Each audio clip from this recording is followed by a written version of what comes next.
தேவனுடைய பெரிதான கிருபையினாலும் பரிசுத்த ஆவியானுடைய வழி நடத்துதலோடும் வசனத்தின் ஆதாரத்தோடு கூட நாம் மலை பிரசங்கத்தை குறித்து தியானித்துக் கொண்டு வருகிறோம்.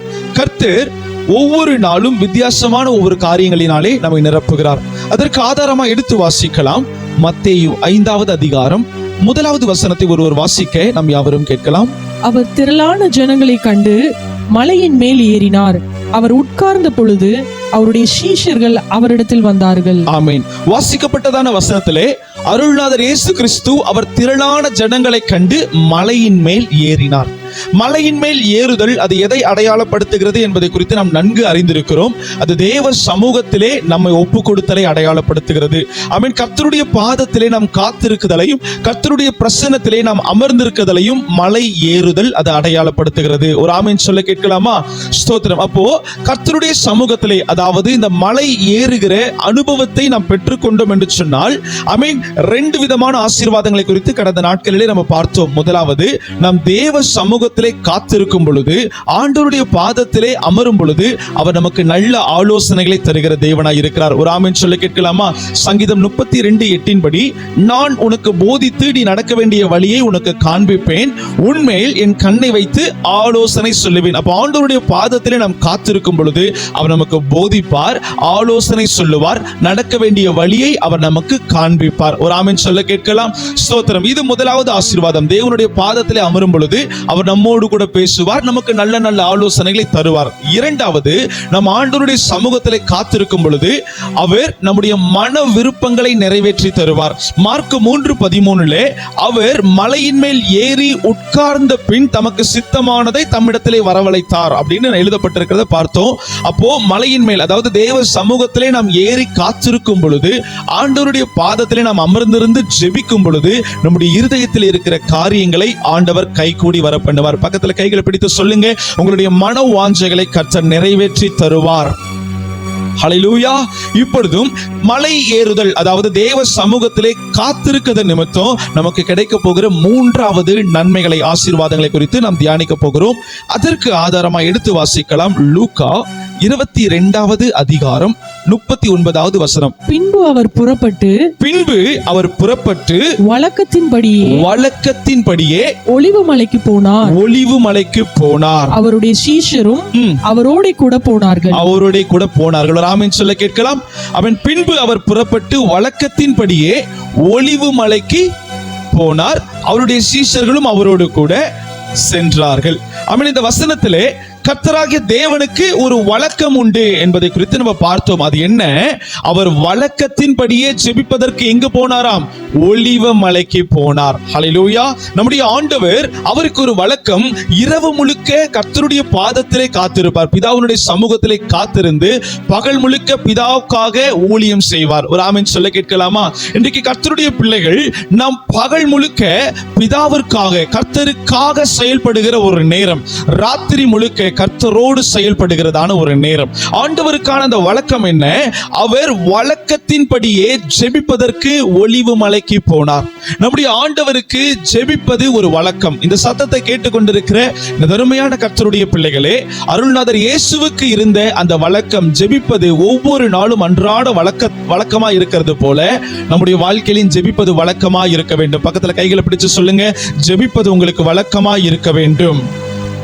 ஆமென். ஜெபிப்பது நம்முடைய வாழ்க்கையின் வழக்கமாய் மாறும் என்று சொன்னால், தேவ சத்தத்தை கேட்பது நம்முடைய பழக்கமாய் மாறும். ஒரு ஆமென் சொல்ல கேட்கலாமா? ஆமென். நம்ம ஜெபிக்க ஆமென், கர்த்தருடைய பிள்ளைகள் தேவனுடைய சத்தத்தை நம்மால் கேட்க முடியும். ஒரு ஆமென் சொல்ல கேட்கலாம். ஹல்லேலூயா. இப்போ கர்த்தருடைய பிள்ளைகள், நமக்கெல்லாம் ஒரு ஆசை, தேவ சத்தத்தை கேட்கணும். என் ஆடுகள் என்னுடைய சத்தத்தை கேட்கும், என்னுடைய சத்தத்திற்கு செவி கொடுக்கும். அப்போ நீங்களும் நானும் ஆண்டவருடைய ஆடுகளாய் காணப்பட வேண்டும். ஆண்டவருடைய ஆடுகள் என்ன செய்யும்? அது கர்த்தருடைய சத்தத்தை கேட்கும். எப்பொழுதுதான் கர்த்தருடைய சத்தம் கேட்கப்படும்? ஆண்டவருடைய பிள்ளைகள் நாம் தெரிந்து கொள்ள வேண்டும், தேவ சமூகத்திலே அமர்ந்திருந்து அவருடைய சத்தத்திற்கு நாம் பழக்கமுள்ளவர்களாய் மாறின பிற்பாடு தான் இது கர்த்தருடைய சத்தம், இது சாத்தானுடைய சத்தம், இது மனிதனுடைய சத்தம் என்று நாம் வரையறைத்துக் கொள்ள முடியும். ஒரு ஆமென் சொல்ல கேட்கலாமா? இன்றைக்கு ஆண்டவருடைய சமூகத்தில் நம்ம போகாததுனால, ஆண்டவருடைய சமூகத்தில் சென்று கர்த்தருடைய சத்தத்தை கேட்டு ருசி பார்க்காததினால எல்லா சத்தத்தையும் கேட்டு ஆண்டவருடைய சத்தம்னு சொல்லி நம்ம மாட்டிக்கிறோம். ஹல்லேலூயா. ஆனா ஆண்டவருடைய சத்தம் அது ஆசீர்வாதமான ஒரு சத்தம், கேதுரு மரங்களை முறிக்கின்ற ஒரு சத்தம், பெண் மான்களை ஈனும்படி செய்கிற ஒரு சத்தம். அவருடைய சத்தம் அது சமாதானத்தை உண்டு பண்ணுகிறதான சத்தம். ஒரு ஆமென் சொல்ல கேட்கலாமா? அப்போ ஆண்டவருடைய சத்தத்தை நம்ம கேட்கிறது நம்முடைய பழக்கமாய் மாற வேண்டும் என்று நீங்கள் ஆசைப்பட்டீர்கள் என்று சொன்னால், இந்த பலிபீடத்திலிருந்து சொல்லுகிறேன், தேவ சமூகத்திலே ஜெபிக்கிறதை உங்களுடைய வழக்கமாய் நீங்கள் கொள்ள வேண்டும். ஆமென். அருள்நாதர் இயேசு கிறிஸ்து பேதுருவையும் தன்னுடைய சீஷர்களையும் பார்த்து சொன்னார், 1 மணி நேரமாவது விழித்திருந்து ஜெபிக்க கூடாதா? அப்போ 1 மணி நேரமாவது கர்த்தருடைய பிள்ளைகள் நாள் ஒன்றுக்கு விழித்திருந்து ஜெபிக்க வேண்டும். நான் கொஸ்டின்லாம் கேட்க மாட்டேன், எத்தனை பேர் 1 மணி நேரம் ஜெபிக்கிறீங்கன்னு. ஏன்னா நிறைய பேர் பொய் சொல்ல வேண்டியதா இருக்கும் சபையில. ஆமென் சொல்லுங்களேன். ஆமா, அதனால நீங்களே உங்களுடைய நிதானித்து பாருங்கள், செல்ஃப் செக்அப், சுய பரிசோதனை. நான் நாள் ஒன்றுக்கு அட்லீஸ்ட் 1 மணி நேரமாவது கர்த்தருடைய பாதத்திலே காத்திருக்கிறேனா இல்லையா? அப்படி இல்லை என்று சொன்னால் இது உங்களுக்கான நேரம். இந்த நாளிலிருந்தே அதை நீங்கள் துவங்குங்க. கர்த்தருடைய பாதத்தில் அமர்ந்திருந்து அவருடைய சமூகத்தில் ஜெபிக்க ஆரம்பிங்க. நீங்கள் ஜெபிக்க ஜெபிக்க ஆண்டவருடைய சத்தம் உங்களுக்கு கேட்கப்படும். அவர் வேதத்தின் மூலியமாய் பேசுவார், வசனத்தின் மூலியமாய் பேசுவார், பிரசங்கியார் மூலியமாய் பேசுவார். எப்படியாகிலும் நம்மோடு கூட பேச வேண்டிய காரியத்தை அவர் தெளிவாய் பேசிவிடுவார். ஒரு ஆமென் சொல்ல கேட்கலாமா? ஸ்தோத்திரம். சரி, அருள்நாதர் இயேசு கிறிஸ்து ஒலிவு மலைக்கு சென்றார் என்று நம்ம பார்க்கிறோம். அவர் எதற்காகமா ஒலிவு மலைக்கு போனார்? சொல்லுங்க பார்க்கலாம். எதற்கு ஆண்டவர் ஒலிவு மலைக்கு போனார்? ஜெபம் பண்ணுகிறதற்காக. Very good. அவர் ஜெபிக்கிறதற்காக ஒலிவு மலைக்கு போனார். சரி, அவர் ஒலிவு மலைக்கு ஜெபிக்கிறதற்காக போகிறார் அல்லவா? போகும் பொழுது அவருடைய சூழ்நிலைகளை குறித்து இந்த வேதத்தில் நம்ம பார்க்க போகிறோம். அவருடைய மனநிலைமையை குறித்து இந்த வேதத்தில் நம்ம பார்க்க போகிறோம். எடுத்து வாசிக்கலாம். லூக்கா 22வது அதிகாரம் 44வது வசனத்தை ஒருவர் வாசிக்க நாம் யாவரும் கேட்கலாம். அவர் மிகவும் வியாகுலப்பட்டு அதிக ஊக்கத்தோட ஜெபம் பண்ணினார். அவருடைய வேர்வை இரத்தத்தின் பெரும் துளிகளாய் தரையிலே விழுந்தது. அவருடைய வேர்வை இரத்தத்தின் பெரும் துளிகளாய் தரையிலே விழுந்தது. அப்போ அருள்நாதர் இயேசு கிறிஸ்து வாசிக்கப்பட்டதான வசனத்தின் மூலமாய் நமக்கு கற்றுத்தருகிற ஒரு காரியம் என்ன? அவர் ஜெபிக்கிறதற்கு போறதற்கு முன்பாக மிகவும் வியாகுலத்தோடு காணப்பட்டார், மிகவும் துக்கத்தோடு காணப்பட்டார். ஆமென். அவருடைய வேர்வை இரத்தத்தின் பெருந்துளிகளாய் வெளிவந்தது என்பதை குறித்து இந்த வேதத்திலே நம்ம பார்க்கிறோம். ஒரு ஆமென் சொல்ல கேட்கலாமா? எனது அருமையான கர்த்தருடைய பிள்ளைகளே, நாமும் ஆமென் வியாகுலம் பெறுகிறதான வேளையிலே, துன்பம் நம்முடைய தொண்டையை அடைக்கிற வேளையில, ஏதாகிலும் ஒரு போராட்டத்திற்கு மத்தியில நம்ம கடந்து செல்லும் பொழுது நம்ம கர்த்தருடைய சமூகத்திற்கு, அதாவது ஒலிவு மலைக்கு மேலே ஆண்டவருடைய பாதத்தை பிடித்துக் கொண்டு நிற்க வேண்டும் என்று கர்த்தர் விரும்புகிறார். ஒரு ஆமென் சொல்லுங்க பார்க்கலாம். ஹல்லேலூயா. அப்படி கர்த்தருடைய சமூகத்திற்கு நம்ம செல்லும் பொழுது ஆண்டவர் அநேக நன்மைகளை நமக்கு வைத்திருக்கிறார். ஆமென். இந்த காலத்துல மக்கள் எல்லாம் எப்படிப்பட்டவர்களா இருக்கிறாங்கன்னா, ஏதாகிலும் ஒரு வியாகுலம், ஏதாவது ஒரு பலவீனம், அவருடைய இருதயத்திலே ஏதாகிலும் ஒரு சோர்வா இருக்கட்டும், பிரச்சனையா இருக்கட்டும், போராட்டம் எப்படிப்பட்ட பலவீனமாக வேணாலும் இருக்கட்டும், அது சரீர பிரகாரமான பலவீனமாகவும் இருந்தாலும் சரி, ஆவிக்குரிய சரீர பிரகாரமான உலக பிரகாரமான சோர்வுகள் எதுவாக இருந்தாலும் சரி, அவற்றிலிருந்து ஒரு நன்மைகளை பெற்றுக் கொள்ளுகிறதற்காக எங்க தெரியுமா கடந்து செல்லுவோம்? நம்முடைய இருதயத்திற்கு சிற்றின்பத்தை கொடுக்கிற உலகத்திற்கு நேராய் நம்ம கடந்து செல்லுவோம். ஒரு ஆமென் சொல்ல கேட்கலாம். ஆனால் இந்த இடத்திலே வாசிக்கப்பட்ட வசனத்திலே இயேசு கிறிஸ்து அவர் வியாகுலப்படுகிற வேளையிலே ஜெபிக்கும்படியாய் ஒலிவ மலைக்கு கடந்து சென்றார். ஒரு ஆமென் சொல்ல கேட்கலாமா? சரி, ஆமென். அருள்நாதர் இயேசு கிறிஸ்து நமக்கு முன்னோடியா இருந்த ஒரு சில காரியத்தை நமக்கு சொல்லி கொடுக்கிறாங்க. அவர் சொல்லி கொடுக்கிற காரியத்தை நீங்களும் நானும் நம்முடைய வாழ்க்கையாய் மாற்றும் பொழுது நமக்கு நன்மைகளை கர்த்தர் ஒரு வாக்குத்தத்தமாய் தருகிறார். உங்களுக்கு நான் ஒரு சம்பவத்தை சொல்ல பிரயாசப்படுகிறேன். ஒரு கணவன் மனைவி, ஒரு அன்பான குடும்பம், ஒரே ஒரு சின்ன குழந்தை. அந்த குடும்பத்துல 3 பேர். ஆமென். ஏதோ ஒரு வாக்குவாதத்தினாலே கணவன் மனைவி அவருடைய வாக்குவாதம் பெருகி மனைவி கோச்சிக்கிட்டு அவங்களுடைய அம்மா வீட்டுக்கு போயிட்டாங்க. எங்க போயிட்டாங்க? உங்களுடைய அம்மா வீட்டுக்கு போயிட்டு அந்த கணவனாருக்கு இனி நான் உன்னோடு கூட வாழ விரும்பவில்லை, நான் என்ன செய்ய போகிறேன், நான் பிரிந்து வாழ போகிறேன், நானும் என்னுடைய பிள்ளையும் எங்களுடைய வாழ்க்கையை பார்த்துக்கிறோம்னு சொல்லிட்டு டைவர்ஸ் நோட்டீஸ், இந்த மாதிரி விவாகரத்துக்கான ஒரு நோட்டீஸ் அனுப்பிட்டாங்க. அனுப்பின உடனே அந்த கணவனார் இருக்கார் பாத்தீங்களா, அந்த கணவனார் ஒவ்வொரு முறை அந்த ஒய்ஃப் கிட்ட, அவங்களுடைய மனைவி கிட்ட பேசுகிறதற்கு அவங்க பிரயாசப்படுறார்.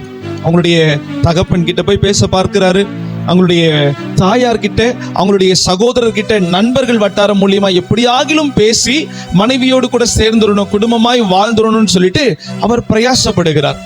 ஆனா அந்த மனைவி என்ன பண்ணாங்கன்னா, ஒரு இடத்துலயும் அவரை பார்க்கிறதற்கு அவங்க விரும்பல. ஒரு இடத்துல என்ன பண்ணல, பார்க்கிறதுக்கு விரும்பல.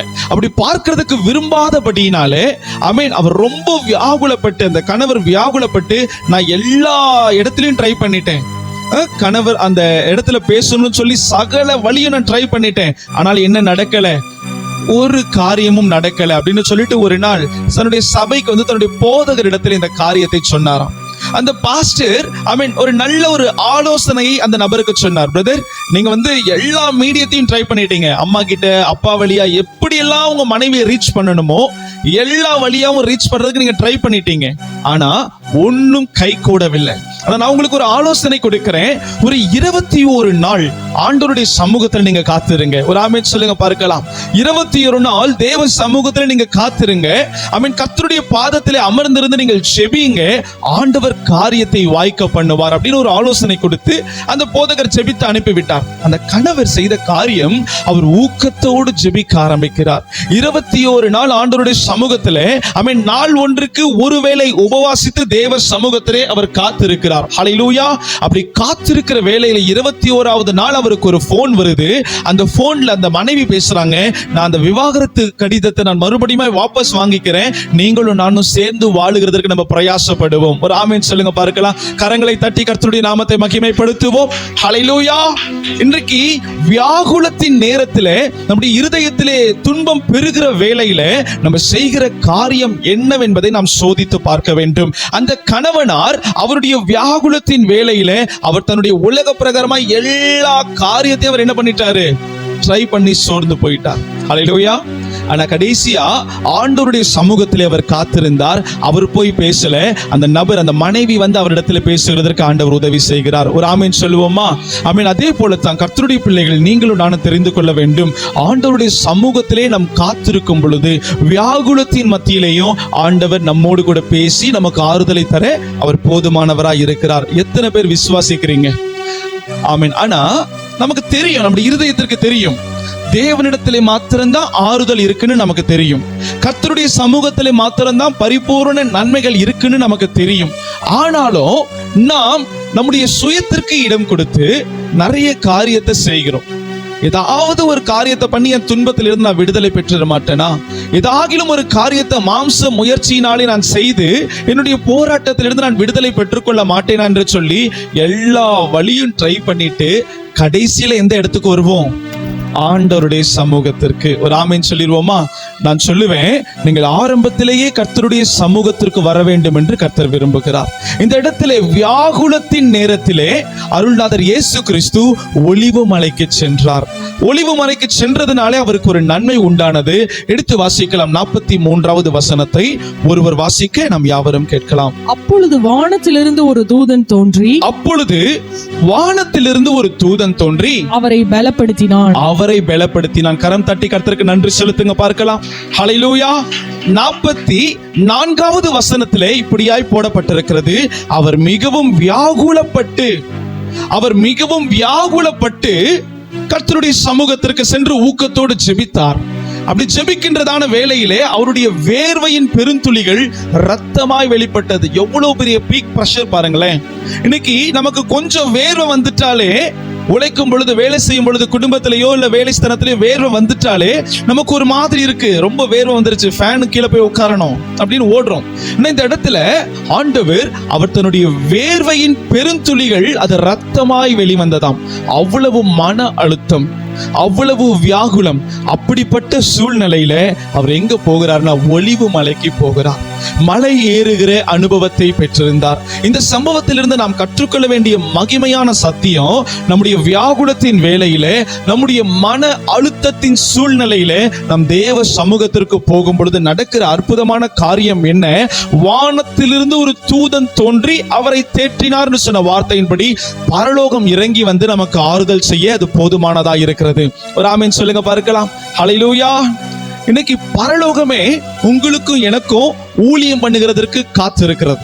பரலோகத்தில் இருக்கிற கர்த்தருடைய தேவ தூதர்கள் உங்களுக்காகவும் எனக்காகவும் ஊழியம் பண்ணுகிறதற்காக அவர்கள் காத்திருக்கிறார்கள். அவர்களிடத்திலிருந்து ஊழியத்தை பெற்றுக்கொள்ள வேண்டும் என்று சொன்னால் நம்ம ஒரு இடத்திற்கு செல்ல வேண்டும். அதுதான் கர்த்தருடைய பாதத்திற்கு செல்ல வேண்டும். ஹல்லேலூயா. ஆமென். நம்முடைய வாழ்க்கையில என்ன போராட்டம் நேர்ந்தாலும், என்ன சூழ்நிலை வந்தாலும், தேவ சமூகத்தில் நம்ம காத்திருக்க கர்த்தர் நம்மை பலப்படுத்தி கொண்டே இருப்பார். அவர் நம்மை திடப்படுத்தி கொண்டே இருப்பார். ஆமென். ஹல்லேலூயா. அவர் பலப்படுத்த நம்முடைய வாழ்க்கையில ஆசீர்வாதங்கள் பெருகிக்கிட்டே போகும். இன்னைக்கு சபை நாம் கற்றுக்கொள்ள வேண்டிய ஒரு காரியம், நம்ம ஏதாகிலும் ஒரு போராட்டத்தில் அகப்பட்டு விட்டோம் என்று சொன்னால் அந்த போராட்டத்தில் இருந்து நாம் விடுதலை பெற்றுக் கொள்ளுகிறதற்காக சரீர பிரகாரமாய் நம்ம உழைத்து கொண்டிருக்கிறோம். கடன் பிரச்சனை, சரீர பிரகாரமான வேதனை, குடும்பத்திலே ஒரு மனம் இல்லாத ஒரு சூழ்நிலை, அது எப்பேற்பட்ட போராட்டமாக இருந்தாலும் உங்களுக்கு இந்த பலிபீடத்திலிருந்து நான் ஒரு நற்செய்தியை சொல்ல போகிறேன். நீங்க தேவ சமூகத்திற்கு போய் உங்களுடைய போராட்டங்களை கர்த்தரிடத்திலே ஒப்புவிக்க வேண்டும் என்று கர்த்தர் விரும்புகிறார். ஹல்லேலூயா. எடுத்து வாசிக்கலாம். சங்கீதம் 50:15 வசனம். ஒருவர் வாசிக்கலாம், யாவரும் கேட்கலாம். ஆபத்து காலத்தில் என்னை நோக்கி கூப்பிடு, நான் உன்னை விடுவிப்பேன், நீ என்னை மகிமைப்படுத்துவாய். அப்போ ஆண்டவர் அவர் ரொம்ப ஸ்டெடி மைண்டோட அவர் காத்திருக்கிறார். எதற்காக? என்னுடைய பிள்ளைகளுடைய ஆபத்தின் நேரத்தில் அவர்கள் என்னை நோக்கி கூப்பிட மாட்டார்களா? என்னுடைய பிள்ளைகள் என்னை நோக்கி கெஞ்சி கதற மாட்டார்களா? நான் அவர்களுக்கு ஊழியம் செய்கிறதற்கு நான் கடந்து செல்ல வேண்டும் என்று பிரயாசப்படுகிறேன் என்று சொல்லி ஆண்டவர் ஒவ்வொரு நாளும் அவர் காத்திருக்கிறார். அந்த மலை ஏறுகிற தேவ சமூகத்திலே காத்திருக்கிற அந்த அனுபவத்தை யாரெல்லாம் நம்ம பெற்றிருக்கிறோமோ அவர்கள் ஒவ்வொருவருடைய வாழ்க்கையிலே கர்த்தர் பெரிய நன்மைகளை வைத்திருக்கிறார். ஒவ்வொரு நாளும் ஆச்சரியமாய் நம்மை கர்த்தருடைய சமூகத்தில் நாம் ஒப்புக் கொடுக்கும் பொழுது கர்த்தர் நம்மை நடத்துவார். ஒரு ஆமென் சொல்ல கேட்கலாமா? ஆமென். ஒருவேளை நீங்க இந்த காரியத்தை ஒரு முறை கர்த்தருடைய சமூகத்திலே நீங்கள் ருசி பார்த்து விட்டீர்கள் என்று சொன்னால் ஒவ்வொரு நாளும் அப்பா சமூகத்தில் நீங்க காத்திருப்பீங்க. ஏதாவது ஒரு தேவையா, பண தேவையா, நம்ம உலக பிரகாரமா என்ன பண்ணுவோம்? யாராவது ஒரு நபர், நமக்கு உதவி செய்கிற நபர் இடத்துல போய் நிற்போம் இல்லையா? யாராவது ஒரு நபர் கொஞ்சம் நமக்கு இந்த பணம் சம்பந்தப்பட்ட காரியத்துல இல்ல ஆலோசனை கொடுக்கிற நபர் இடத்துல போய் நம்ம நின்று ஒரு நல்ல ஆலோசனைகளை பெற்றுக் கொள்ளுகிறதற்காக நம்ம போவோம். அப்படி போகும் பொழுது நான் வழக்கமாய் சொல்லுவேன், அவர்கள் ஒருவேளை உங்களை கைவிட்டு விடக்கூடும். ஆனால் தேவ சமூகத்தில் நீங்களும் நானும் போய் அமரும் பொழுது ஒரு நாள் என்ன செய்ய மாட்டார்? கைவிடவே மாட்டார். பக்கத்துல கைகளை பிடித்து சொல்லுங்க, கர்த்தர் உங்களை ஒருபோதும் கைவிட மாட்டார். ஹல்லேலூயா. அவர் ஒரு நாளும் நம்ம விட்டு விலகுகிற கர்த்தர் அல்ல. இன்றைக்கு இந்த உலகத்திலே உலக பிரகாரமான பெற்றோர்கள் நமக்கு இருக்கிறார்கள். பிள்ளைகளுக்கு ஏதாகிலும் ஒரு பிரச்சனை போராட்டம்னா அந்த பெற்றோர்கள் பார்த்துட்டு சும்மா இருப்பாங்களா? சும்மா இருக்க மாட்டாங்க. என்ன பண்ணுவாங்க? எப்படியாகிலும் என் பிள்ளைக்கு நீதி கிடைக்கணும், நியாயம் கிடைக்கணும்னு சொல்லிட்டு போராடுவாங்க. ஆனா அதே பிள்ளைகள் அவங்களுடைய பிரச்சனைகளை பெற்றோர் இடத்துல கொண்டு வந்து சேர்க்கலைன்னா பெற்றோருக்கு தெரியுமா அந்த பிரச்சனை? வாய்ப்பு இல்லைல்ல. ஆனா கர்த்தருக்கு தெரியும். நீங்களும் நானும் அந்த பிரச்சனைகளையும் போராட்டத்தையும் கர்த்தருடைய சமூகத்தில் கொண்டு வந்து சேர்க்கவில்லை என்று சொன்னாலும் கர்த்தருக்கு தெரியும். ஆனாலும் கர்த்தர் காத்திருப்பார். என்னுடைய பிள்ளைகள் தன்னுடைய ஆபத்தின் நாட்களிலே என்னை நோக்கி கூப்பிடுகிறார்களா? ஹல்லேலூயா. வழக்கமா ஒரு கதை சொல்லுவாங்க. ஒரு கிராமத்து சைடுல இந்த கதை சொல்லுவாங்க. ஒரு சின்ன தம்பி அவன் பனைமரத்துல ஏறுறதுக்காக பிரயாசப்படுறான். பனைமரத்துல ஏறி பனங்காய்களை பறிக்கிறதுக்காக பிரயாசப்படுறான். அந்த இடத்துல கர்த்தர் அவரும் காத்திருக்கிறார், பிசாசும் காத்திருக்கிறான். யார் அந்த பையன் யார உதவிக்கு கூப்பிடுறானோ அவர்கள் போய் அந்த பிள்ளைக்கு உதவி செய்யலாம்னு சொல்லிட்டு ரெண்டு பேரும் காத்திருக்கிறாங்க. மரத்துல ஏறிக்கிட்டே இருக்கும் பொழுது திடீர்னு மரத்துடைய உச்சியில இருந்து ஸ்லிப் ஆகி கீழே விழுந்துட்டான். கீழே விழுந்த உடனே அவன் அப்பான்னு கூப்பிட்டா யார் வந்திருப்பா? ஆண்டவர் வந்திருப்பார். ஆனா ஐயோன்னு கூப்பிட்டதுனால யார் வந்துட்டா? பிசாசு வந்துட்டு அவனை எடுத்துட்டு போயிட்டான். ஆமென் சொல்லுங்க பார்க்கலாம். இன்னைக்கு நம்முடைய ஆபத்தின் வேளையில நம்ம யாரை நோக்கி கூப்பிடுகிறோம்? கர்த்தரை நோக்கி கூப்பிடுகிறோமா இல்லை மனிதர்களை நோக்கி கூப்பிடுகிறோமா? அவர் வியாகுலத்தின் வேளையில தன்னுடைய இந்த சரீரத்துல வேர்வை ரத்தத்தின் பெருந்துணியாய் வருகிற அந்த சூழ்நிலைகளிலே அவர் தேவ சமூகத்திற்கு சென்றார். தேவ சமூகத்திற்கு செல்லும் பொழுது கர்த்தருடைய இளைப்பாறுதலை அவர் பெற்றுக்கொண்டார். தேவ தூதர்கள் வந்து அவருக்கு ஊழியம் செய்தார்கள் என்று வேதத்திலே நம்ம பார்க்கிறோம். ஒரு ஆமீன் சொல்லுங்க பார்க்கலாம். ஆமீன். தேவ சமூகத்திலே நீங்களும் நானும் காத்திருக்கிறேன், அந்த அனுபவத்தை பெற்றுக்கொள்ள வேண்டும். ஆமீன். நான் உங்களிடத்துல கேட்க மாட்டேன், ஆனா உங்களை நீங்க யோசித்து பாருங்க. ஏதாகிலும் ஒரு போராட்டம் வரும்போது நீங்க தேவ சமூகத்திலே காத்திருக்கிறீங்களா, இல்ல மனிதர்களுடைய சமூகத்திற்கு நோக்கி நீங்கள் போகிறீர்களா? கர்த்தருடைய சமூகத்திலே நம்ம காத்திருக்கும் பொழுது நான் சொல்லுவேன், ஆண்டவர் உங்களுக்கு ஆறுதலை கொடுப்பார், தப்பி செல்ல வழிபோக்கையும் ஆண்டவர் உண்டாக்கி தருவார். ஒரு முறை என்னுடைய திருமணத்திற்கு முன்பாய் நடந்த ஒரு சம்பவம். நான் ரட்சிக்கப்பட்ட அந்த சபையில ஈஸ்டர் ஆராதனைக்காக சபையினுடைய சகல காரியத்தையும் ஒழுங்குபடுத்திட்டு ராத்திரி ஒரு 1 மணிக்கு நான் சர்ச்சில் இருந்து நான் வீட்டுக்கு கிளம்புறேன். என்னுடைய 2 வீலர்ல வந்துட்டு இருக்கிறேன். வரும் பொழுது நான் பார்க்கிறேன் 2 வீலர்ல பெட்ரோல் இண்டிகேஷன் வந்து ரொம்ப லோவா இருக்கு. எனக்கு தெரியும் இது வீடு வரைக்கும் கட்டாயமா என்ன பண்ணாது, போகாது, வண்டி பாதியிலே நின்றோம். பாக்கெட்ல பார்த்தா பாக்கெட்ல ஒரு 20 ரூபாய் இருக்கு. எவ்வளவு இருக்கு? 20 ரூபாய்க்கு என்ன பெட்ரோல் போடுவாங்களா? ஹல்லேலூயா. போடுவாங்களா? போட்டிருக்கீங்களா நீங்க 20 ரூபாய்க்குலாம்? ஆமா, 2 சொட்டு தருவாங்க 20 ரூபாய்க்கு. இந்த இடம் அவ்வளவு ரேட்டு பாருங்க. கையில 20 ரூபாய் இருக்கு. என்னுடைய ஏடிஎம் கார்டுல ஒரு 30 ரூபாய் இருக்கு. சரி, ரெண்டுத்தையும் சேர்த்து 50 ரூபாய்க்கு பெட்ரோல் போட்டுடலாம் அப்படின்னு சொல்லிட்டு ஒரு பெட்ரோல் பங்குக்கு நான் போறேன். அப்படி பெட்ரோல் பங்குக்கு போன உடனே அவர்கிட்ட சொன்னேன், ஒரு 50 ரூபாய்க்கு பெட்ரோல் போடுங்க. அவரும் என்ன பண்ணிட்டார், வேகமா ராத்திரி பெட்ரோல் போட்டுட்டு 20 ரூபாய் அவர் கையில கொடுத்துட்டு 30 ரூபாய்க்கு கார்டு கொடுத்தா, சார் கார்டு மினிமம் 100 ரூபாய்க்கு தான் போடணும்னு எங்க மேனேஜர் சொல்லியிருக்கிறாரு, 30 ரூபாய்க்கு என்ன பண்ண மாட்டேன், கார்டு போட மாட்டேன், நீங்க என்ன பண்ணுங்க, எனக்கு கேஷா கொடுங்க, இல்லைன்னா மொத்தமா ஜிபே பண்ணிருங்க அப்படின்னு சொன்ன உடனே எனக்கு ராத்திரி 1 மணிக்கு நான் யார்கிட்ட போன் பண்ணி கேட்க முடியும்? வீட்டுல அப்பா அம்மா தூங்கி இருப்பாங்க, சபையிலேயே எல்லாரும் தூங்கி இருப்பாங்க, என்கிட்ட யாரும் இல்ல அந்த இடத்துல. உடனே அவர்கிட்ட கேட்டானு, என்கிட்ட காசு இவ்வளவுதான் இருக்கு, இதை வச்சு போட முடிஞ்சா போடுங்க, இல்லைன்னா நீங்க எடுத்துருங்கன்னு சொன்ன உடனே அவர் போட்ட பெட்ரோலை முழுக்க அவர் எடுத்துட்டார். ஒரு ஆமென் சொல்லுங்களேன்.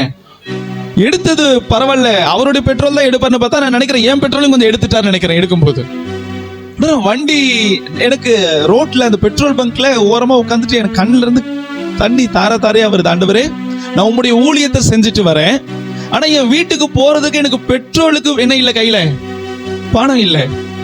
நான் ஏன் ஆண்டவரே இவ்வளவு பெரிய உபத்திரவம், இவ்வளவு வறுமை ஏன் என் வாழ்க்கையில அப்படின்னு பெட்ரோல் பங்க்ல அந்த காத்து அடிக்கிற ஒரு இடத்துல உட்கார்ந்துட்டு நான் தலைமையில கை வச்சுட்டு ஒன்று அழுத்துட்டு இருக்கிறேன்னு வச்சுக்கொள்ளுங்களேன்.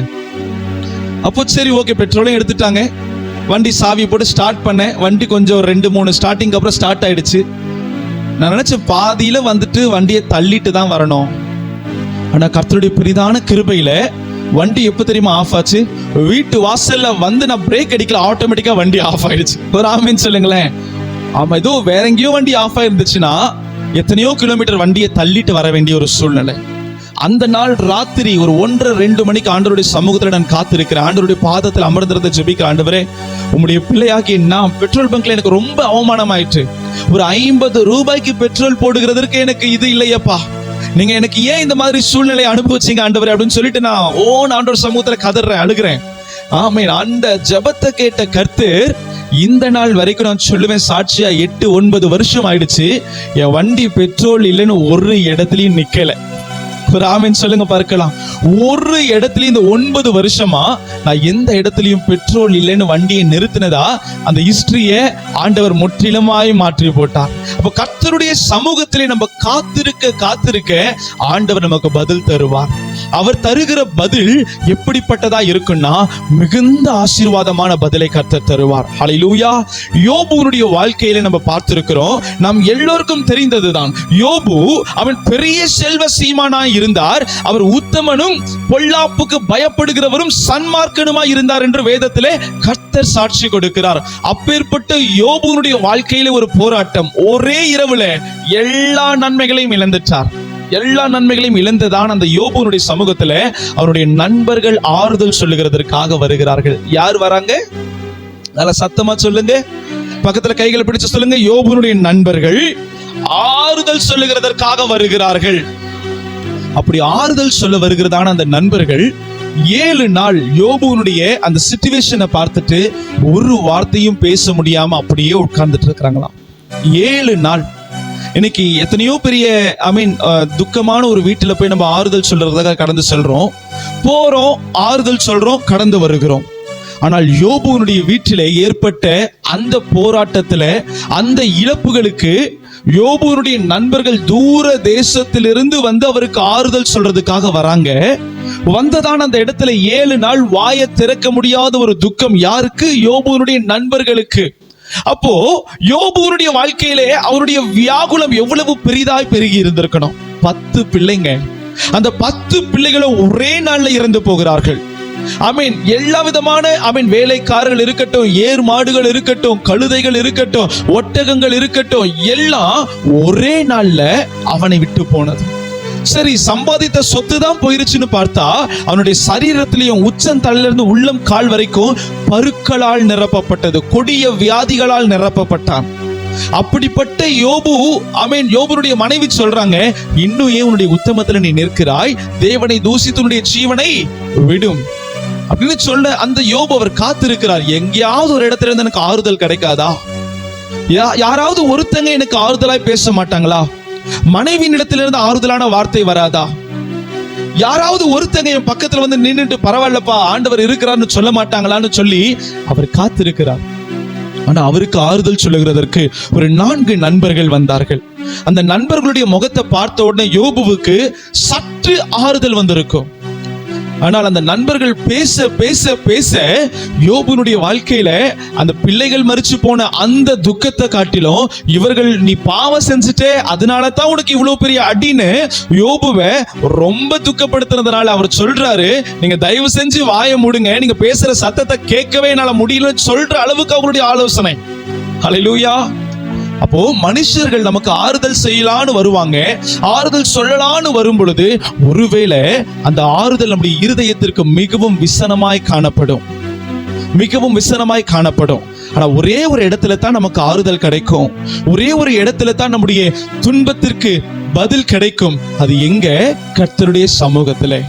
ஆண்டவருடைய சமூகத்திலே போய் நம்ம அமர்ந்திருந்து ஜெபிக்கிற ஒவ்வொரு ஜெபத்திற்கும் ஆண்டவர் எப்படியாகிலும் பதில் தர அவர் போதுமானவரா இருக்கிறார். பக்கத்துல கைகளை பிடிச்சு சொல்லுங்க, அவர் எப்படியாகிலும் பதில் தந்து நம்மளை மகிழ பண்ண போதுமானவரா இருக்கிறார். ஹல்லேலூயா. யோபு மனிதர்களுடைய ஆலோசனையை பார்த்ததுனால அவருக்கு மிகவும் வியாகுலம் அதிகப்பட்டது. ஆனால் கடைசியில கர்த்தர் வந்தார். கர்த்தர் வந்து யோபுவுக்கு ஆலோசனை கொடுத்து ஆறுதலை கொடுத்து அவனை ஆசீர்வதித்தார். ஆண்டவராக இயேசு கிறிஸ்து நமக்கு சொல்லி தருகிற காரியம், நம்முடைய வியாகுலத்தின் வேளையில நம்ம தேவ சமூகத்திலே காத்திருக்க வேண்டும் என்று ஆண்டவர் நமக்கு ஆலோசனை கொடுக்கிறார். அப்படி கர்த்தருடைய சமூகத்திலே நம்ம காத்திருக்கும் பொழுது கர்த்தர் தம்முடைய தூதர்களை கொண்டு நம்மை பலப்படுத்துவார். ஹல்லேலூயா. நம்ம பலப்பட முடியாத ஒரு சூழ்நிலை, ஜெபிக்க முடியாத ஒரு சூழ்நிலையில நீங்க சைலண்டா ஆண்டவருடைய பாதத்துல உட்காருங்க. ஆண்டவருடைய சமூகத்துல உங்களுடைய உதடுகளின் மூலியமாய் கர்த்தரிடத்துல நீங்க தெரியப்படுத்துங்க. உங்களுடைய போராட்டங்கள் எதுவாக இருந்தாலும் கர்த்தரிடத்துல தெரியப்படுத்துங்க. நான் சொல்லுவேன், ஆண்டவர் அதற்கு பதில் தர அவர் போதுமானவராய் இருக்கிறார். ஒரு ஆமென் சொல்ல கேட்கலாம். இன்னொரு வசனத்தை நாம் எடுத்து வாசிக்கலாம்.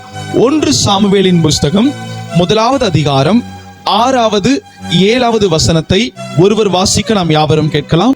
கர்த்தர் அவர் கர்ப்பத்தை அடைத்திருந்தபடியினால், கர்த்தர் அன்னாளின் கர்ப்பத்தை அடைத்திருந்தபடியினால் அவளுடைய சக்களத்தை அவள் துக்கப்படும்படியாக, அவளுடைய சக்காலத்தை அவளை துக்கப்படுத்தும்படியாக அவளை மிகவும் விசனப்படுத்துவாள், அவளை மிகவும் விசனப்படுத்துவாள். அவள் கர்த்தருடைய ஆலயத்திற்கு போகும் சமயத்தில் அவன் வருஷம் தோறும் அந்த பிரகாரமாய் செய்வான். இவள் அவளை மனமடிவாக்குவாள். போதுமா? வாசிக்கப்பட்டதான வசனம். இதுல அன்னாள் என்கிறதான ஒரு ஸ்திரீ அவள் கர்ப்பத்தின் கனிக்காக காத்திருக்கிறாள். அப்படி காத்திருக்கிறதான வேளையில முதல்ல அவளுடைய வாழ்க்கையில ஏற்பட்ட துன்பம் என்ன? அடைக்கப்பட்ட ஒரு சூழ்நிலை. வசனம் சொல்லுகிறது, 6வது வசனம், கர்த்தர் அவள் கர்ப்பத்தை அடைத்திருந்தாள். முதலாவது அடைக்கப்பட்ட ஒரு சூழ்நிலை. 2வது அவளுடைய சக்காலத்தை அவளை மிகவும் துக்கப்படுத்தினாள், விசனப்படுத்தினாள். அவள் மிகவும் துக்கம் அடைந்தாள். 4வது அவள் மனமடிவாக்கப்பட்டாள். இந்த 4 விதமான ஒரு சூழ்நிலை ஒரு பெண்ணை நோக்கி உண்டாகிறது. முதலாவது அடைக்கப்பட்ட சூழ்நிலை. ஏகமாய் சொல்லலாம், அடைக்கப்பட்ட சூழ்நிலை. எல்லாரும் வாய்களை திறந்து சொல்லுங்க, இன்னொரு முறை சொல்லுங்க. அடைக்கப்பட்ட சூழ்நிலை. 2வது துக்கப்படுகிற சூழ்நிலை. 3வது விசனப்படுகிற சூழ்நிலை. 4வது மனமடிவாக்கப்படுகிற சூழ்நிலை. இந்த 4 விதமான வியாகுலத்தை பெற்றுக்கொண்ட ஒரு ஸ்திரீ இருக்கிறாள். அவளுடைய பெயர் அன்னாள். அவள் வருஷந்தோறும் தேவாலயத்திற்கு போகும் பொழுது விசனப்படுவாளாம், துக்கப்படுவாள். ஏன்னா அவளுடைய தங்கைச்சிக்கு நிறைய குழந்தை இருக்கு. அந்த தங்கச்சி ஒவ்வொரு முறை அன்னாளை பார்த்து, எனக்கு குழந்தை இருக்கு, உனக்கு இன்னும் குழந்தை இல்லை, எனக்கு பார் இத்தனை குழந்தை இருக்கு, உனக்கு இன்னும் குழந்தை பிறக்கலையா அப்படின்னு ஒவ்வொரு முறையும் அவளை துக்கப்படுத்திக்கிட்டே இருப்பா. அப்போ கர்த்தருடைய ஆலயத்திற்கு நம்ம எல்லாம் வரும் பொழுது ரொம்ப சந்தோஷமாய் வரும். ஆமா தானே? எத்தனை பேர் சர்ச்சுக்கு வரும்போது ரொம்ப சந்தோஷமா வரீங்க? ஹல்லேலூயா. ஆமா, ஆண்டவருடைய ஆலயத்திற்கு போவோம் வாருங்கள் என்று சொன்ன உடனே தாவீது சொல்லுகிறார், நான் மகிழ்ச்சியா இருந்தேன். அப்போ கர்த்தருடைய சமூகத்திற்கு போகும் பொழுது ரொம்ப சந்தோஷப்படுகிற அந்த ஒரு சிச்சுவேஷன்ல அன்னாள் அவள் துக்கத்தோடு கூட கர்த்தருடைய ஆலயத்திற்கு வருகிறாள். அடைக்கப்பட்ட சூழ்நிலைகளோடு கர்த்தருடைய ஆலயத்திற்கு வருகிறாள். விசனப்படுகிற சூழ்நிலையோடு கூட கர்த்தருடைய ஆலயத்திற்கு வருகிறாள். அவள் ஆண்டவருடைய ஆலயத்திற்கு வந்து ஒரு சந்தோஷமா உட்கார்ந்து ஆண்டவருடைய வார்த்தையை கேட்கலான்னு பார்த்தா அவளுடைய வாழ்க்கையில இருக்கிற போராட்டத்தினால அவள் ரொம்ப துக்கப்பட்டு கொண்டு இருக்கிறாள். ஹல்லேலூயா.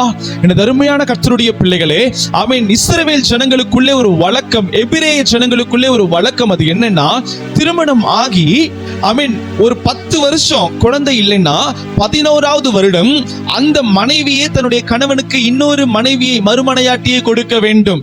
இது இஸ்ரவேல் ஜனங்களுக்குள்ள இருக்கிற ஒரு வழக்கம். இதுல கணவன் மனைவிக்கு மேல் ரொம்ப அன்பா இருந்தா, எனக்கு வேற மனையாட்டி தேவை கிடையாது, நீ ஒருத்தி போதும் என்று சொல்லி கணவன் மனைவி ஒன்றாய் வாழுவார்கள். நமக்கு எதுக்கு பிள்ளை, நான் உன் கூட இருக்கிறேன், நீ என் கூட இருக்கிற அப்படின்னு சொல்லிட்டு ஒன்றாய் வாழுகிற ஒரு சூழ்நிலை. ஆனால் மற்ற வழக்கத்தின்படி இந்த இடத்துல அன்னாள் முதல் மனைவி, அவளுக்கு குழந்தை இல்லாத பட்சத்துல 10 வருஷத்திற்கு அப்புறம் 11வது வருஷத்துல நான் நினைக்கிறேன் பெண்ணினாள் என்கிறதான ஒரு பெண்ணை மறுமனையாட்டியாய் கொடுக்கிறாள். அப்படி அந்த மறுமனையாட்டி அவளுக்கு குழந்தை பிறந்துருச்சு. குழந்தை பிறந்த உடனே யாருக்கு குழந்தை இல்லை? அன்னாளுக்கு குழந்தை இல்லை. அந்த மறுமனையாட்டி அவள் அன்னாள் செய்த நன்மைகளை அவள் நினைக்கல. அவள் என்ன செய்கிறார் என்று சொன்னால், அவளை மனமடிவாக்குகிறாள். யார? அன்னாளை. அவள் துக்கப்படும்படியாய் பேசுகிறாள், விசனப்படுத்தும்படியாய் பேசுகிறாள். 10 வருஷம் நான் நினைக்கிறேன் அன்னாள் அவளுக்கு குழந்தை இல்லைன்னு அவ போகாத டாக்டர் இருந்திருக்க மாட்டாங்க. எல்லா மருத்துவ வச்சுக்கிட்டே அவர் என்ன பண்ணிருப்பா, சொல்லிருப்பாங்க, இந்த ட்ரீட்மெண்ட் எடுத்தா உங்களுக்கு சரியாயிரும், உடனே அந்த ட்ரீட்மெண்ட் எடுப்பா, இந்த காரியங்களை சாப்பிட்டா சரியாயிரும், இங்க போனா நல்லாயிரும், அங்க போனா நல்லாயிரும் அப்படின்னு சொல்லிட்டு எல்லா இடத்துக்கும் என்ன பண்ணிருக்கலாம், போய் போய் போய் தேடி பார்த்து இருக்கலாம். அவளுக்கு எந்த இடத்துலயும் ஆறுதல் கிடைக்கல. ஆனா நடந்த காரியம் என்ன தெரியுமா? 9வது வசனத்தை வாசிங்க பார்க்கலாம். சீலோவிலே அவர்கள் புசித்து குடித்த பின்பு அன்னாள் எழுந்திருந்தால் ஆசாரியனாகிய ஏலி கர்த்தருடைய ஆலயத்தின் வாசல் நிலை அண்டையிலே ஒரு ஆசனத்தின் மேல் உட்கார்ந்திருந்தான். அவள் போய் மனம் கசந்து மிகவும் அழுது கர்த்தரை நோக்கி விண்ணப்பம் பண்ணி, ஒரு ஆமென் சொல்லுங்க பார்க்கலாம். அவள் போய் மிகவும் மனம் கசந்து அழுது கர்த்தரை நோக்கி விண்ணப்பம் பண்ணினாள். அப்போ ஒவ்வொரு வருஷமும் அவங்க சர்ச்சுக்கு வராங்க. கல்யாணமான முதல் வருஷத்திலிருந்து ஒவ்வொரு வருஷமும் சபைக்கு வராங்க. ஆமென். பழைய ஏற்பாட்டின் காலத்தில் வருடத்திற்கு ஒரு முறை மாத்திரம்தான் சபைக்கு வர முடியும். ஆனால் இந்த கிருபையின் காலத்திலே வாரம் ஆண்டவர் நம்மை சந்திக்கிறார். ஒரு ஆமென் சொல்லுங்க பார்க்கலாம்.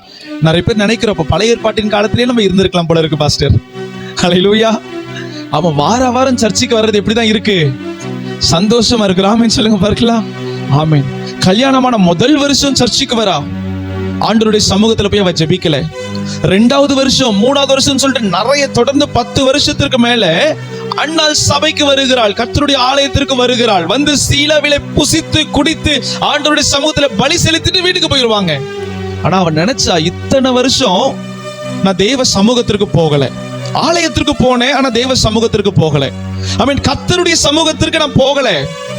ஆனால் இந்த வருஷம் என்னுடைய விசனம் மிகுந்த விசனமா இருக்கு, என்னுடைய துக்கம் மிகுந்த துக்கமா இருக்கு, என்னுடைய வாழ்க்கையில போராட்டம் மிகுந்த போராட்டமா இருக்கு, என்னுடைய வாழ்க்கையில எந்த இடத்தை பார்த்தாலும் அடைக்கப்பட்ட சூழ்நிலையா இருக்கு. அப்போ இந்த ஒரு வருஷம் நான் என்ன பண்ண போகிறேன்?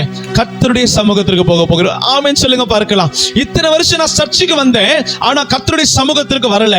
ஆனா இந்த வருஷம் நான் சர்ச்சுக்கு வந்திருக்கிறேன், ஆலயத்திற்கு வந்திருக்கிறேன், ஆனா தேவ சமூகத்திற்கு நான் கடந்து வர போகிறேன். ஒரு ஆமென் சொல்ல கேட்கலாம். இன்னைக்கு கர்த்தருடைய பிள்ளைகள் நீங்களும் நானும் சபைக்கு வருகிறோம், ஆனா கர்த்தருடைய பாதத்திற்கு வருகிறோமா? நிறைய பேர் சபைக்குள்ள இருக்கிறோம், பிசிக்கலா நம்ம சபைக்குள்ள தான் இருக்கிறோம், ஆனா நம்முடைய சிந்தை சபையை விட்டு வெளியில நிறைய இடத்துல என்ன பண்ணிக்கிட்டு இருக்கு? ஹல்லேலூயா. நான் சொல்றது உண்மைதானா? இல்லைன்னா சந்தோஷம், ஒரு ஆமென் சொல்லுங்க பார்க்கலாம். சபைக்குள்ள நாம் இருக்கிறோம், ஆனால் நம்முடைய வாழ்க்கையில இருக்கிற கடன் பிரச்சனை, புது மாசம் வரப்போது வாடகை கட்டணும், புது மாசம் வரப்போது பிள்ளைங்களுக்கு ஸ்கூல் ஃபீஸ் கட்டணும், புது மாசம் வரப்போது நிறைய தேவைகள் எனக்கு முன்னாடி காணப்படுகிறது. அப்போ எல்லா காரியத்தை குறித்து இங்க தான் நம்ம யோசிப்போம், சபையில தான் நம்ம யோசிப்போம். இன்னைக்கு கர்த்தருடைய பிள்ளைகள் நாம் தெரிந்து கொள்ள வேண்டியது என்ன? நம்ம சபைக்கு வருகிறது பெரிய பிரதானம் அல்ல, இயேசுவின் இடத்திலே வர வேண்டும். ஒரு ஆமென் சொல்லுங்க பார்க்கலாம். அன்னாள் ஏறத்தாழ 10 15 20 வருடம் அவள் வருடத்திற்கு ஒரு முறை சபைக்கு வருகிறாள். ஆனா ஒரு முறை கூட கர்த்தருடைய சமூகத்திற்கு வரல. பக்கத்துல கைகளை பிடிச்சு சொல்லுங்க, கர்த்தருடைய சமூகத்திற்கு வருகிறது தான் ஆசீர்வாதத்தை கொண்டு வந்து சேர்க்கும். இயேசு தன்னுடைய விசனப்படுகிற வியாகுலப்படுகிற வேளையில அவர் ஒலிவு மலைக்கு போனார், தூதர்கள் அவரை பலப்படுத்தினார்கள். இதை அறிந்த கர்த்தருடைய பிள்ளைகள் நீங்களும் நானும் நம்முடைய வியாகுலப்படுகிற வேளையில எந்த இடத்துல போய் தான் ஆறுதலை சம்பாதித்துக் கொள்ளணுமா? கர்த்தருடைய சமூகத்துல. அன்னாள் அவ தன்னுடைய மைண்ட்ல பிக்ஸ் பண்றாள், நான் இத்தனை வருஷம் கர்த்தருடைய சமூகத்திற்கு போய் நிற்கல, ஆனால் இந்த ஆண்டு நான் கர்த்தருடைய சமூகத்துல போய் நிற்கிறேன். அந்த வசனத்தை வாசிங்க பார்க்கலாம். 10வது வசனம். அவள் போய் மனம் கசந்து மிகவும் அழுது கர்த்தரை நோக்கி விண்ணப்பம் பண்ணினாள். ஒரு ஆமென் சொல்லுங்க பார்க்கலாம். அவள் போய் மனம் கசந்து மிகவும் அழுது கொண்டிருக்கிறாள். கர்த்தரை நோக்கி முதல் முறை ஆண்டவருடைய சமூகத்திலிருந்து விண்ணப்பம் பண்ணுகிறார். இன்றைக்கு நம்ம நிறைய முறை கர்த்தருடைய சமூகத்தில் விண்ணப்பம் பண்ணியிருக்கிறோம். நம்முடைய வாழ்க்கையில ஏதாகிலும் ஒரு காரியத்திற்காக நம்ம காத்திருக்கிறோம்னா, ரோட்ல நடக்கும் போது நம்ம ஜெபம் பண்ணுவோம், ஆண்டவரே இந்த காரியத்துக்கு எனக்கு நன்மை கொடுங்கப்பா. நம்ம ஆபீஸ்ல வேலை செய்யும் போது நம்ம ஜெபம் பண்ணுவோம், குடும்பத்துல வேலை செய்யும் போது ஜெபம் பண்ணுவோம். ஆமென். ஏதோ ஒரு வேலை செய்யும் பொழுது இந்த ஜெபத்தையும் கூட சேர்த்து பண்ணுவோமேன்னு சொல்லி பண்ணுவோம். ஆனா அவள் போய் மனம் கசந்து வேதனைப்பட்டு தேவனுடைய சமூகத்திலே அவள் விண்ணப்பத்தை ஏறெடுத்தாள். டெடிகேட்டடா ஆண்டவருடைய சமூகத்திற்கு வந்து விண்ணப்பம் பண்ணுகிறாள். ஹல்லேலூயா. ஆண்டவருடைய சமூகத்திற்கு என்று நேரத்தை ஒதுக்கி, இந்த நேரத்திலே நான் ஆண்டவரை சந்திக்கிறதான ஒரு நேரம், இந்த நேரத்திலே நான் கர்த்தருடைய சமூகத்தில் என்னுடைய விண்ணப்பங்களை ஊற்றுகிற ஒரு நேரம் அப்படின்னு அப்பா பாதத்துல வந்து மனம் கசந்து அழுகிறாள். ஹல்லேலூயா. வசனம் சொல்லுது, அவ சத்தம் போட்டு ஜெபம் பண்ணவே இல்லையா. அவ என்ன பண்ணலையா? சத்தம் போட்டு ஜெபம் பண்ணவே இல்லையா. ஆண்டவர் பாதத்துல உட்காருகிறா. அவருடைய மனதுல இருதயத்துல அந்த துக்கத்தினால கண்களிலிருந்து கண்ணீரா வருது. அந்த கண்ணீரினால உதடு மாத்திரம் அசைந்ததுன்னு வேதத்துல போடப்பட்டிருக்கு. ஹல்லேலூயா. அந்த உதடு மாத்திரம் அசைந்தது. ஆனா அவளுக்கு கிடைத்த ஒரு பிரதிபலன் என்ன தெரியுமா? அதே அதிகாரத்துல 17-18வது வசனத்தை வாசிக்க கேட்கலாம். அதற்கு ஊழியக்காரனாகிய ஏலி சமாதானத்துடனே போ, நீ இஸ்ரவேலின் தேவனிடத்தில் கேட்ட உன் விண்ணப்பத்தின்படி அவர் உனக்கு கட்டளையிடுவாராக என்றார். ஹல்லேலூயா. கரங்களை தட்டி கர்த்தருக்கு நன்றி செலுத்துங்க. அதற்கு ஏலி, அன்னாளே நீ இந்த ஆண்டு சர்ச்சில இருந்து சமாதானத்தோட போ. அவள் ஒவ்வொரு வருஷமும் துக்கத்தோடு கூட ஆலயத்திலிருந்து கடந்து செல்லுவாள். ஆனா இந்த நாள்ல ஆண்டவர் சொல்லுகிறார், சமாதானத்தோட கடந்து போ. பக்கத்துல கைகளை பிடிச்சு சொல்லுங்க, இந்த நாளிலே சமாதானத்தோடு கூட கடந்து செல்லுங்கள். ஹல்லேலூயா. 18வது வசனத்துல பார்க்கிறோம், அவள் துக்கமுகமாய் இல்லை. ஒரு ஆமென் சொல்லுங்க பார்க்கலாம். ஆண்டவர் பாதத்துல வந்து தன்னுடைய பாரங்கள் எல்லாவற்றையும் ஊற்றின அந்த அன்னாளை பார்த்து கர்த்தர் சொன்னார், சமாதானத்தோட கூட போ. அவள் துக்கமுகமாக இல்லை. அதே வருஷத்துல அவள் கர்ப்பம் தரித்தாள். அதே வருஷத்துல கர்த்தர் அவருடைய அழுகையை நகைப்பாய் மாற்றினார். அதே வருஷத்துல கர்த்தர் அவருடைய துக்கங்களை சந்தோஷமாய் மாற்றினார். ஒரு ஆமென் சொல்லுங்க பார்க்கலாம். இன்னைக்கு கர்த்தருடைய பிள்ளைகள் நீங்களும் நானும் தெரிந்து கொள்ள வேண்டிய மிக முக்கியமான ஒரு சத்தியம், நம்முடைய வாழ்க்கையில போராட்டம் பெருகும் போது அப்பா சமூகத்திற்கு ஓடி வந்துருங்க. ஹல்லேலூயா. டெடிகேட்டடா ஒரு டைம் ஒதுக்கி ஆண்டவருடைய சமூகத்துல, இது நான் என்னுடைய ஆண்டவரை சந்திக்கிற ஒரு நேரம், இது நான் கர்த்தரை சந்திக்கிற ஒரு நேரம், ஆண்டவருடைய பாதத்துல வந்துட்டு கண்ணீரோடு கூட கர்த்தருடைய சமூகத்துல நீங்க காத்துருங்க. மனம் கசந்து அழுதாள் என்று போடப்பட்டிருக்கு. மனம் கசந்து தன்னுடைய பாரங்களை ஊற்றிட்டா. நிறைய பேரு சரி அந்த பிரச்சனையோடவே வாழ்ந்துருவோம் சொல்லிட்டு வாழ்ந்துடுறாங்க. இன்னைக்கு பிரச்சனையோடு வாழ்றதுக்காக நீங்களும் நானும் அழைக்கப்படவில்லை. ஹல்லேலூயா. நிறைய பேரு எத்தனையோ வருஷம் நான் பிரயாசப்பட்டுட்டேன், எத்தனையோ வருஷம் நான் காரியங்களை செய்ய பாடுபட்டுட்டேன், ஆனா எனக்கு நடக்கல. அப்படியே நான் போற போக்குல வாழ்ந்துடுறேன் அப்படின்னு சொல்லிட்டு நிறைய பேர் அந்த பிரச்சனையோடு கூட வாழ்றதுக்கு பழகிட்டீங்க. இன்னைக்கு நான் சொல்றேன், பிரச்சனையோடு கூட வாழ பழகாதீங்க. ஆண்டவர் சமூகத்துல ஓடி வந்து பாருங்க. ஒரு ஆமென் சொல்லுங்க. ஹல்லேலூயா. தேவ சமூகத்திலே ஆமென். ஒலிவு மலைக்கு போகிறது கர்த்தராகிய இயேசு கிறிஸ்துவுக்கு ஒரு வழக்கம். அதே போல உங்களுடைய பிரச்சனையை கொண்டு வந்து ஆண்டவருடைய சமூகத்துல சேர்க்கிறது உங்களுடைய வழக்கமாய் மாற வேண்டும் என்று கர்த்தர் விரும்புகிறார். ஒரு ஆமென் சொல்ல கேட்கலாம். ஆண்டவருடைய சமூகத்திலே வந்து கர்த்தருடைய பாதத்திலே உட்கார்ந்து மனம் கசந்து அந்த காரியத்தை அழுது புழும்பி ஒப்பு கொடுத்துட்டு நம்ம எந்திரிச்சு சர்ச்சை விட்டு வெளில போகும்போது எப்படி போவோமா? சமாதானத்தோடு கூட போவோமா? வசனம் சொல்கிறது 18ல, அதற்கப்புறம் அந்நாள் துக்கமுகமாய் இருக்கவில்லை. அதுக்கப்புறம் நீங்க வாசிச்சீங்கன்னா, கர்த்தர் அந்நாளை நினைத்தருளினார், அவளுடைய அடைக்கப்பட்ட கர்ப்பங்கள் திறக்கப்பட்டதுன்னு வசனம் சொல்லுது. ஒரு ஆமென் சொல்லுங்க. ஆண்டவருடைய பாதத்திலே நீங்களும் நானும் காத்திருக்கும் பொழுது நம்முடைய இருதயத்தினுடைய வாஞ்சைகளை கர்த்தர் நிறைவேற்றி தருவார். நம்முடைய விசனங்களை கர்த்தர் சந்தோஷமாய் மாற பண்ணுவார். ஒரு ஆமென் சொல்லுவோமா? இப்ப நம்ம ஆண்டவருடைய சமூகத்துல ஜெபிக்க போகிறோம். என்னென்ன காரியங்கள் நம்முடைய இருதயத்துல துக்கங்களை கொண்டு வந்து சேர்க்கிறதோ, என்னென்ன காரியங்கள் நம்முடைய இருதயத்துல விசனத்தை கொண்டு வந்து சேர்க்கிறதோ, அதை கர்த்தருடைய சமூகத்திலே கொண்டு வந்து சேர்க்க போகிறோம். ஒரு ஆமென் சொல்லுங்களேன். இன்னைக்கு சர்ச்சில் நம்ம ஜெபிக்க போகிறோம். சர்ச்சில் இருந்து கடந்து செல்லும் பொழுது துக்கமுகமா இல்லாதபடிக்கு சமாதானத்தோடு கடந்து செல்ல போகிறோம். ஹல்லேலூயா.